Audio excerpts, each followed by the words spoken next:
Hi, I'm Amy Cervini. I'm Hillary Gardner. I'm Melissa Stilianu. And we are Duchess. Hi, Naranana. We were so bummed out to have to fly home instead of performing live for you in March of 2020. But we are looking forward to getting to sing live in Atlanta as soon as it's safely possible. And until then, we are delighted to be here today with Joe Alterman to share a couple of premiere videos for you of songs that represent the Jewish American Songbook. Enjoy. Oh, so many fun stories about this one. Oh, yeah. So I think everyone knows this song, right? Like everyone in the world. Bei Mir Bist Du Schoen by Jacob Jacobs and Sholom Secunda. Born Jacob Jacobs. I think needless to say, Sholom Secunda didn't change his name, but Jacob Jacobs was born Yaakov Yakubovich. Wow. So it's a little bit of a, I mean, it's a little bit of a mouthful for It's usually the Hebrew name for Jacob. So in fact. Yeah. This is a song that we've been receiving requests for this song almost since we began in 2013.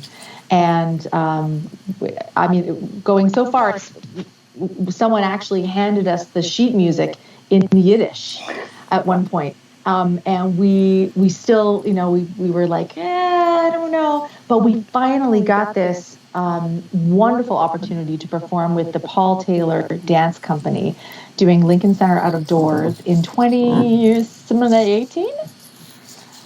Something like that. A million years ago. A long time ago. It was beautiful. And what we were doing was we were asked to perform live the music of the Andrews Sisters, which accompanies Paul Taylor's piece, Company B. So for the very first time, they wanted a live trio of singers to sing the music of the Andrews Sisters, and Bei Mir Bist Du Schoen is featured in this piece. So along with, it felt like 27 other songs, but a wonderful selection of repertoire from the Andrews Sisters, we got to sing this song live with our band behind a scrim, like on stage with us, and then again at Lincoln Center for their residency.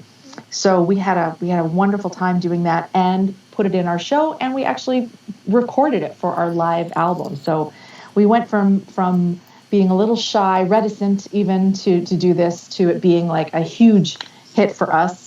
Maybe not as big as it was for the Andrews Sisters, but we poured ourselves into it. Yeah. We're just a little shy of their fame. I read a great story about Sholom Secunda and George Gershwin, actually. It's pretty fascinating, which was George Gershwin applied for a job with Sholom Secunda. And Sholom Secunda said he turned him down, and he said, "You're going to get bored writing all this Yiddish, Jewish music." So then he tried to get a job as a secretary with Irving Berlin. And Irving Berlin said, "You're going to be bored writing all this popular music." And so he was just out of a job, and he came up with this totally unique American music from those two rejections. Pretty fascinating. Amazing. I can't think of any Yiddish pop, very popular Yiddish songs, but this one really Amazing. Yes. I do have another story that it came to me secondhand. I love this story both in the context of this song Bei Mir Bist Du Schoen and how it went from being this hit in the Yiddish music world to being a hit in the full world. But I think it's also there's some kind of it's a tidy little microcosm of the kind of mishmash and interplay between all these different cultures that combine to create so much of the music that we love. So Bei Mir Bist Du Schoen was written by Yaakov Yakubovich and Sholom Secunda in, I think, 1932. And certainly it was a very popular song. But the English lyric came about because Sammy Cahn in 1937 decided to go catch a show at the Apollo Theater. And at the Apollo Theater, this song and dance duo named George and Johnny, who were two Black performers who had been performing in the Catskills, took the stage. And while in the Catskills, they learned and began performing Bei Mir Bist Du Schoen in the original Yiddish. And they brought that act to the Apollo. So Sammy Cahn, sitting in the audience at the Apollo Theater, watching a Black song and dance team perform Bei Mir Bist Du Schoen in the original Yiddish inspired him. He said, I want to write an English lyric. This needs to be a hit for mainstream pop music. So he took it to Saul Chaplin, and they kind of swindled Sholom Secunda and Jacob Jacobs out of, it wasn't the greatest deal, I think, but that's probably a whole other podcast. But isn't that amazing? Totally. Very cool. Well, thanks for sharing this with us. Thank you.